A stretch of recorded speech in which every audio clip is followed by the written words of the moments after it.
Let's Talk to Animals. My name is Shannon Cutts. I'm an animal intuitive and sensitive, aka an animal communicator, and a Reiki master practitioner here at animallovelanguages.com, where we are doing our utmost to demystify and de-woo interspecies communication and also share all of the possibilities that open up when we begin having these wonderful, rich two-way conversations with our companion animals, with the animals that we partner and work with, and with the animals that we love and our planet. And today we have the ultra wonderful Joan Ranquet from Communication with All Life University, and also the author of this amazing new book, Emotional Freedom Technique for Animals. It's actually releasing this week.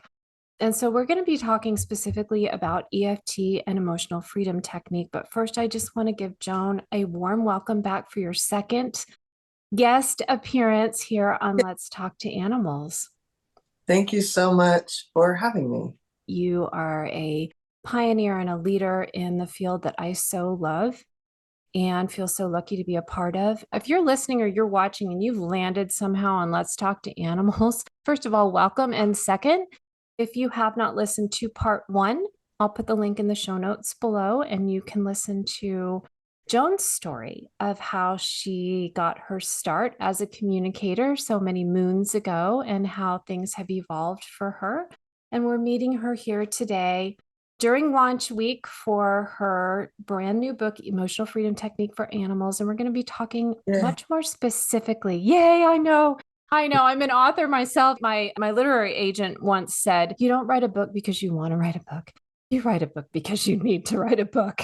And if you're lucky, you don't go crazy in the interim. This book, which is a first in the field, this is a real labor of love and is packed full of stories and real life examples of how to use EFT, what it is, and how it works. But we want to give you a broad brush overview here today. So you can decide if EFT is something that you want to pursue further, if it's something that may be a good fit for a situation you're facing with an animal, and to put you in touch with direct resources to get started right away. So Joan, I'm going to start right at the beginning, just like we did last time, and ask you how the heck you ever crossed paths with EFT in the first place. Can you just tell us a little bit about what is EFT and how did you discover it? Okay. I'd been a victim of a crime and I could not sleep. I could not sleep. Hypnotism didn't really work. And I'm the type, just so you know, the people that were just here for my weekend workshop had just gone to India with me, and we laughed about how I can sleep through anything. I've always been that way. I can sleep in a busy airport.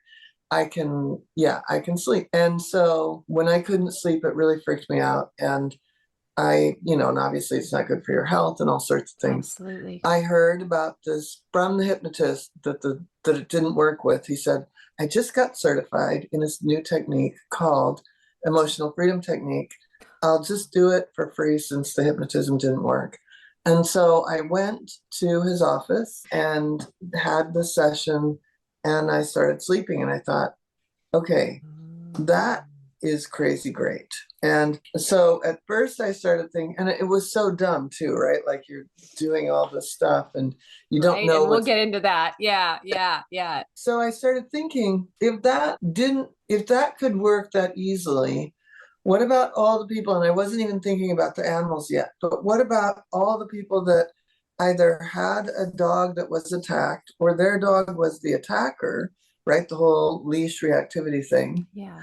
Or people who had fallen off their horse and were afraid to get back on. And so they'd had some sort of an accident or a trauma. And the horse is like, I'm okay. I'm nervous for them because they're so nervous, but I'm okay. But the person still couldn't get on the horse. And for whatever reason, I had a whole bunch of those kinds of clients at the time. So I went ahead and asked the guy where he got certified, and I took the first round of courses. Then I took more classes, but I started trying it. I do everything at least 100 times for free before I charge. So anybody that had some sort of a trauma, I gave it away as a bonus to their animal communication session. And in no time, I got through 100 people. And so that became another service that I taught, that I implemented in my than when I was an animal communicator. It worked really well. I remember there was one woman who had broken a collarbone and was terrified to get back on the horse. Another woman had a head injury. There was a boxer that had been attacked by somebody and started attacking people and stopped because the person was not as terrified and holding onto the leash in that way. So it really changed animals' behavior to change how the human felt about the behavior. Does that make sense? Absolutely. I mean, to me, So, it makes perfect sense. And for you listening, if it doesn't yet, don't worry. We're going to keep going. We're going to keep talking about this. So stick with us, okay? so then in 2004, so that was all in Denver. And then I moved to Florida with my then husband. That's a whole like international horse show scene. And I had a lot of clients, and I had a trainer that I rode with, and I knew all of his clients because I'd read all their animals at some point. So one morning he calls me and he said, Joan, you've got to get out to the showgrounds. The Shakespeare, who was a beautiful horse that I knew, is going after ponies. And I'm like, well, I can do this on the phone. We'll just talk to him and find out why he's going after ponies. It's like, no, you need to come here.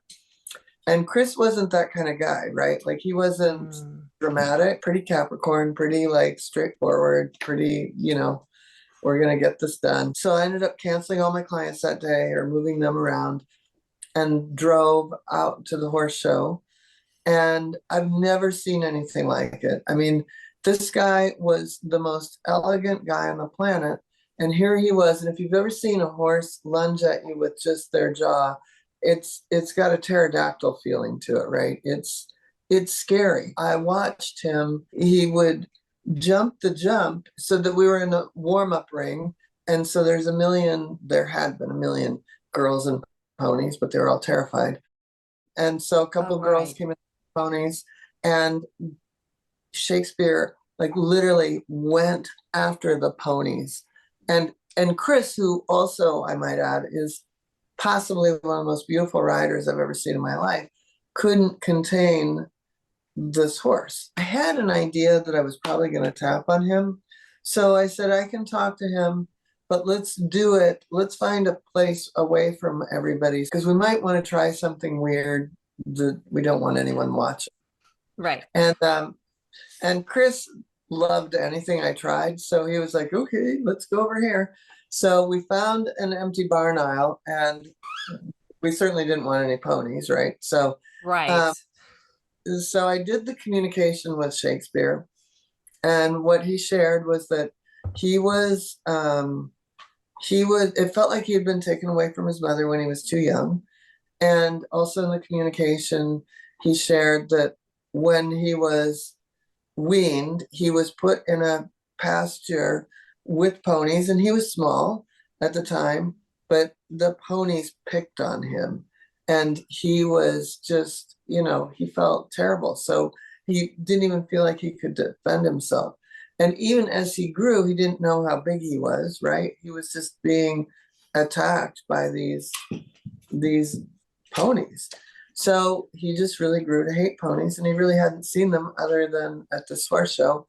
He lived in a very, fancy barn with his person was a jumper. And so they just lived in a barn in the field where there were other giant horses and giant jumps, and life was good. And my past is revisiting me. Here are these ponies. I thought, okay, I'm going to try the EFT, and I'm just going to make up the same points. And I'd done acupressure. I had been trained in the 90s with acupressure. So I kind of knew what points for humans and how they would correlate with the points for the animals. So I just started tapping on him. I hate ponies. I hate ponies. And we just did this whole thing about how these evil little ponies. And then eventually, I can forgive them. I can release this. I'm ready to let this go. And all the while I'm tapping. So I'm telling the terrible story, transitioning into the outcome we want, tapping on feel good, very calming, tapping points. Eventually, you could see him release, and he yawned and he yawned and he yawned, which is a big sign of release. And so then the true test came.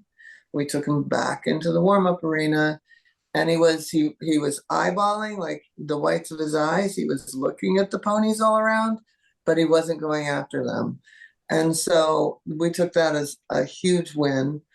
And then about 4 months later, Chris, I rode with Chris, so I saw him a few times a week. He's like, "You're not going to believe this. Shakespeare's been moved across the barn aisle from a pony, and he's fine."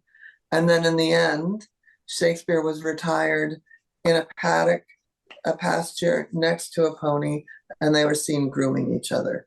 So that's the story of Shakespeare. So this is a remarkable transformation. And for those of you who are watching or listening and you're like, yes, I want that, but what is this thing? And how do I access it? And how does it work? Of course, you'll want to read the book for the whole story. And I will put the show notes. It's joanranquet.com, and that's RANQUET.com/store. And I will put that in the show notes. But for just a quick broad brush overview, Joan, can you just share what is the weird thing that you did on Shakespeare? And you shared a little bit about the story and the trauma and some points and the word acupressure. And so can you just give us a little newbie 101 overview of what emotional freedom technique might look like if you were with Shakespeare right now and you were going through the scenario? What would you be doing? So EFT tapping is tapping on acupressure points, and each acupressure point, all acupressure points are connected to meridians, and those meridians are connected to organs, and those organ systems are in traditional Chinese medicine, TCM, considered to be connected to emotions. And on top of it all, the specific points that we use for tapping have a calming effect. Each of those points have a calming effect. So, like I said, you can be telling a bad story while tapping on these specific points and have a calming effect going on while you are telling a terrible story. Like, they won't forget the story, but it won't trigger them as much, or hopefully not at all. How is EFT different? Some folks might be listening and going, oh, good, I know acupressure, I'll just do that. Is there an extra component in EFT that differentiates it? Well, EFT is the specific points, right? The bladder 1, the triplicator 23, stomach 1. So each of the points are very specifically for calming. So it's a specific system of points that is designed to help the physical system release or detach from or process, I guess is a good word for it, some kind of trauma. Correct. And well said. I love EFT. I've used it on myself for years before I ever discovered it could be used with animals, and I still use it today. Life is always handing us challenges, and whether those are challenges with our animals or challenges with ourselves as a system. And so I absolutely adore it. However, I would say it's still less well known for use with animals. And there's a very interesting point, because when you started, you were talking about your first experience with EFT was really for yourself. So you had firsthand experience. This stuff works. It might look weird as crap. It might, you want to sneak behind the door and do it, but it works. And the thing is that even when we're usually maybe not quite so open to doing something for ourselves, especially if it feels a little woo or a little whoa or a little bit outside of our comfort zone, when our animals are suffering, I have seen that make pet parents very, very brave and open in a way that maybe they wouldn't even be open for themselves. So I'm curious if Chris then, or whoever Shakespeare's person was, also needed some emotional release. Can you do EFT on both the person and their animal at the same time? Again, asking for everyone who's listening, who's like, yes, I think I might want to do this. Well, In that situation, we just did the one round of tapping and miraculously it worked. And Amazing. partly because I think that both Chris and Karen was the owner were so shocked by the behavior, they didn't have time to process it, right? And then it like was gone. So we didn't tap with them at the time. But normally I will tap with the person first because the person will have their own feelings about the situation, right? So, for example, with that situation, if I were to tap on the person, I would have asked, well, how do you feel about this? And they might have said, I'm sad for him, but I'm frustrated and I'm annoyed and it scares me because I can't control him. It's out of control, right? Like, so I would have gotten all those words from the feeling, and those words from the human, which are completely different than what Shakespeare's experience is. And that's why when people always say, oh, I have anxiety and therefore my animal's mirroring me and he has anxiety.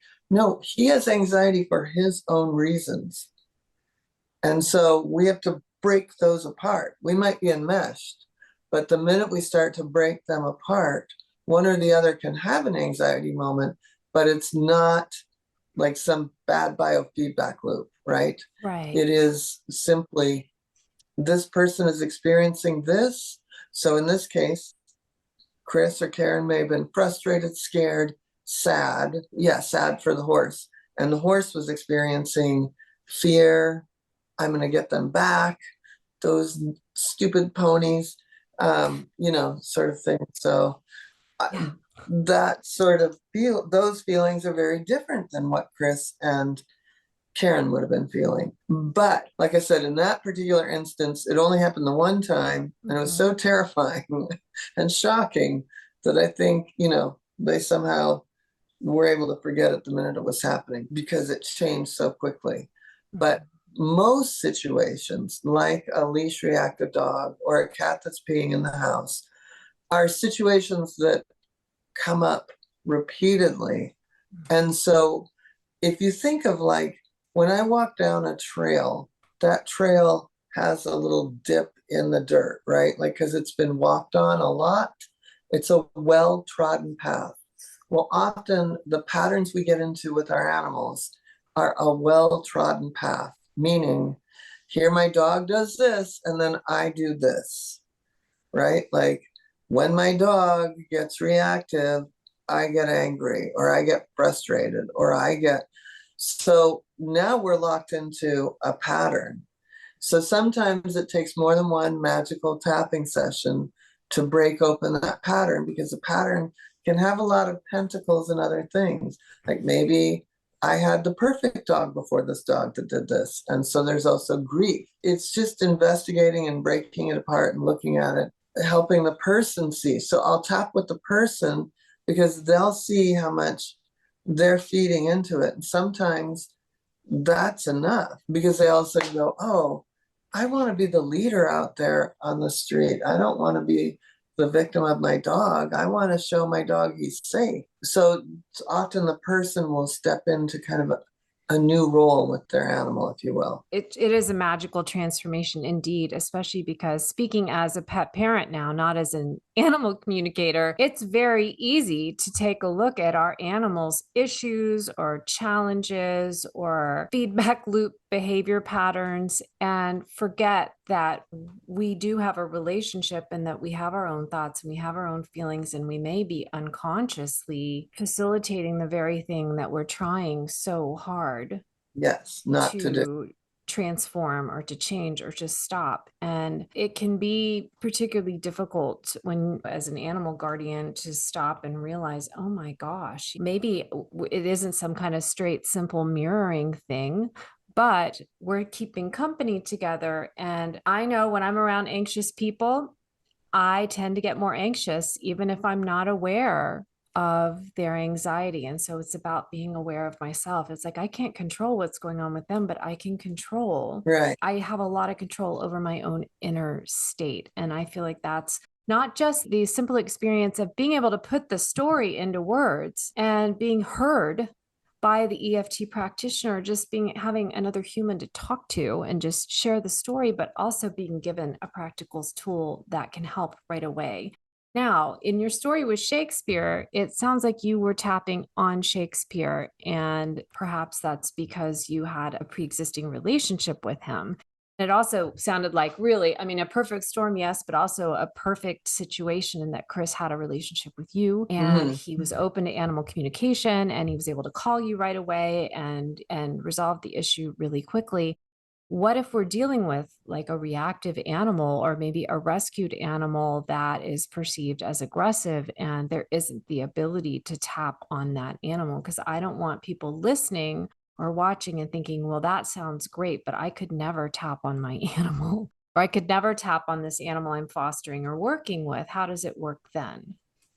So there are several ways you could do it. You could either, I like to actually tap into the air, or I could tap on another animal, or I could just tap on a stuffed animal. All three of those things are called surrogate tapping.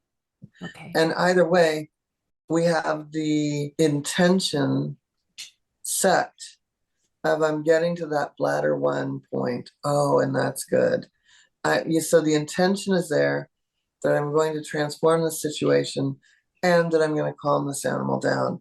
So even if you're not touching the animal, we're still getting through. I think that's a really important point to make. There's lots of options. You can learn more about all the different options and how to use them as you work your way through Joan's new book. But I also wanted to ask a question in the Shakespeare story, which we're just kind of using as our model today to introduce EFT to anyone who's listening or watching. You initially said, okay, I'll just have a conversation with Shakespeare over the phone. I'll find out what's happening. And then because you've been exposed to EFT and because Chris was so beside himself, and that was so unusual, you decided, well, I'm going to have a conversation and then I'm going to use another modality. And this is something that feels so important to understand about the role of animal communication and how it sometimes is a standalone resource and sometimes it needs to be paired. So I would love for you to share a little bit about what was it that said, this is the thing. I'm not going to do the acupressure first. I'm not going to try essential oils. I'm not going to call a holistic vet. I am going to try EFT right here, right now. Because I had done hundreds and hundreds and hundreds of people, used it on hundreds and hundreds of people for the leash reactivity and the fear of getting back on the horse. And I mean, back in the day, I did probably 7 appointments a day, 4 or 5 days a week. So I was exposed to a lot of people and a lot of animal challenges. And so I, at that point, used it for about 2.5 years on people and had seen dramatic results. And because of that, I was able to just try it. Like, what have we got to lose? Yes. You know? And it sounded like you did have somewhat of an existing relationship with this horse where you were able to pinpoint how very out of character this behavior truly was. Yeah. And not just listening to Chris and saying, well, he's sure freaked out, but is this really that out of character for this animal, and having that relationship?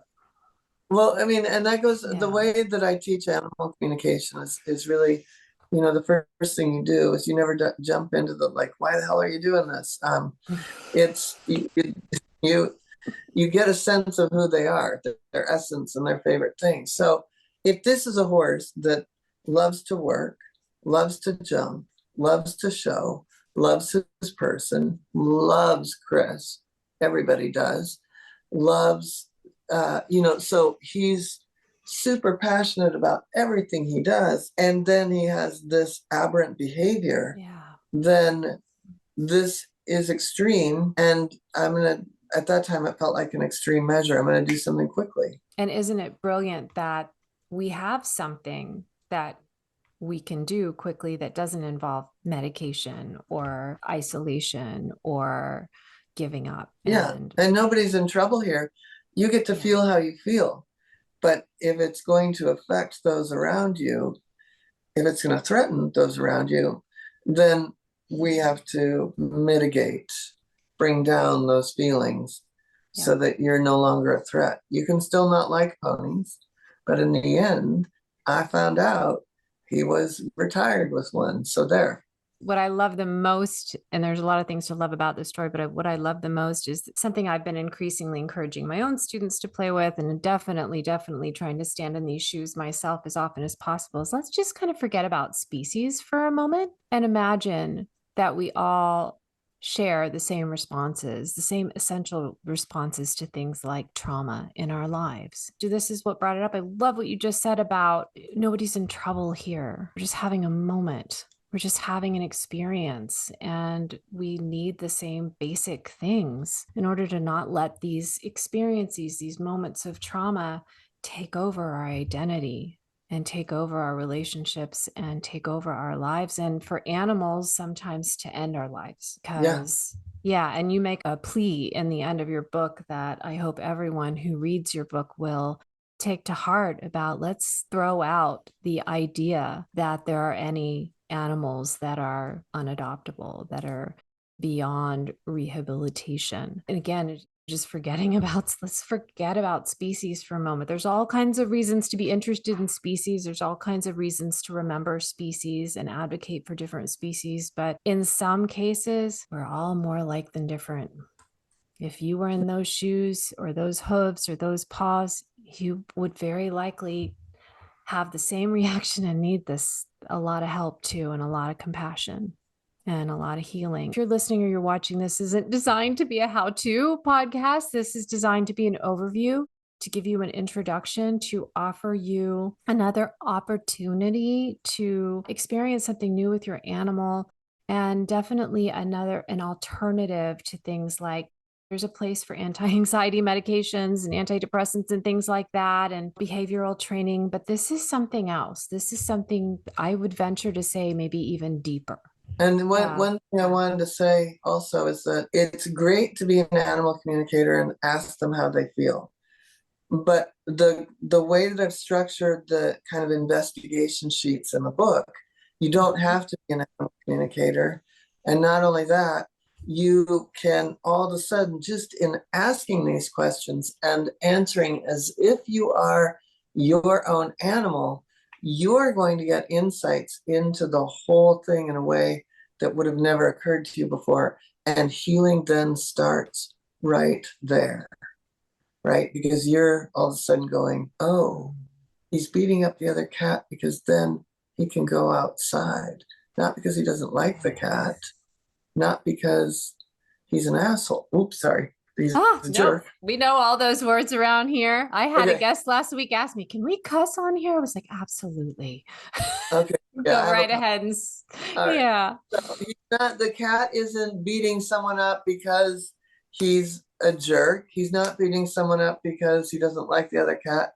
He's beating someone up because you've accidentally trained him that the minute he's rowdy, Yes. he can go outside, and that's all he wanted to begin with. And it's so interesting because it actually, I was going to say the word forces, but actually just invites us to turn that camera lens back on ourselves and remember that we are a part of this equation, and to consider how we impact others around us.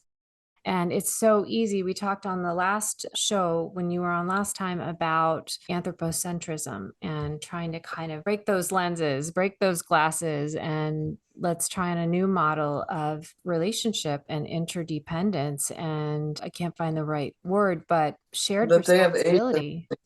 Yeah, they have agency, and Agency. yet we are we're co-creating, but we're kind of the ones that turn off the light and pay the bills and do, we're kind of big sister here. We have advantages in certain ways. We have certain controls, but then our animals find ways. Like we can control so much. And then there are the things that we can't control, like the peeing that you mentioned or the aggression. And I always like to approach my own. I live with 4 different species here, and my own companion animals sometimes do things that are frankly mystifying and also highly aggravating. And to think to myself, to the animal, this behavior always makes sense, invites me to turn that camera lens on myself, and also to try to step into their world, the empathy channel that will draw me into their world and see life from their perspective. And I love that you highlight that not everyone who listens to Let's Talk to Animals has aspirations to become an animal communicator. on any kind of professional or professional volunteer level. I do believe that we're all animal communicators because we're all animals.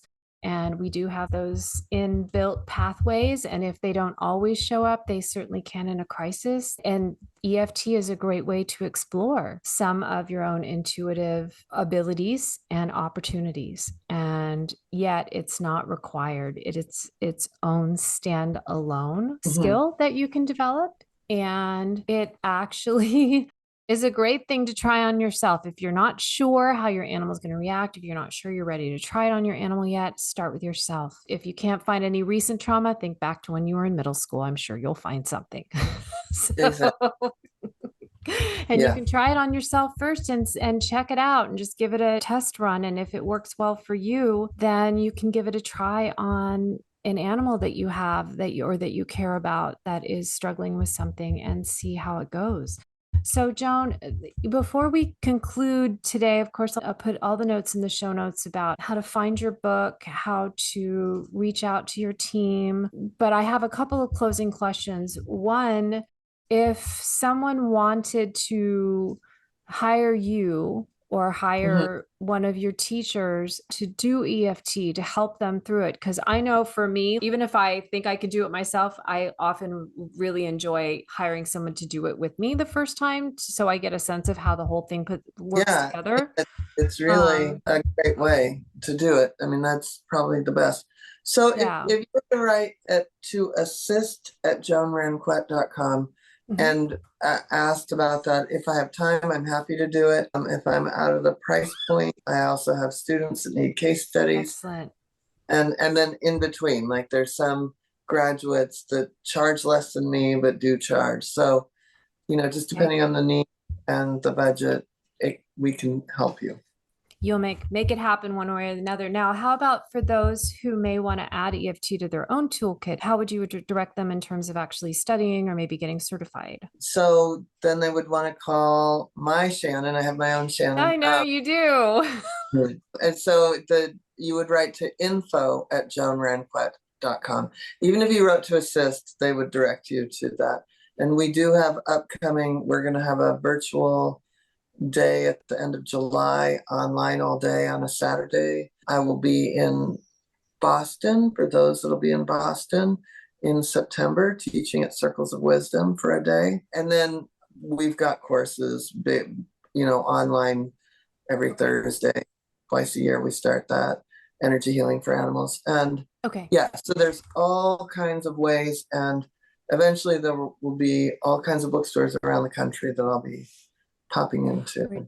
It's just happening. But for now, just know that if you can find your way to Amazon or you can find your way to joanranquet.com, click on the store tab, you too can have your own copy of the first book written specifically for using emotional freedom technique with animals. Joan, always a delight. I can say that now because this is our second time chatting. Yes. Let's talk to animals together. Thank you so much for having me. Thank you so much, because this is a needed resource that will help. I'm absolutely confident in saying it is going to help so many animal guardians, pet parents, and the animals that they love and care for. For you, our dear listeners, our dear viewers, thank you for tuning in for your first or your latest episode of Let's Talk to Animals. We have 3 wonderful seasons prior to this where I speak with amazing intuitives and holistic practitioners and guardians all over the world.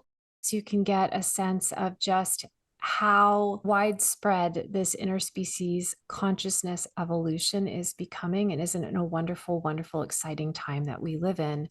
If you're just joining us now for season 4, episodes are dropping every 2 weeks. And that's just to give me a little more time to do fun things like read books and do deep dives with our guests and learn and grow with you. Please do bookmark animallovelanguages.com/podcast, or you can find us on YouTube under Shannon Cuts or your favorite streaming service, and enjoy all of our episodes. And I look forward to welcoming you back very, very soon. Okay.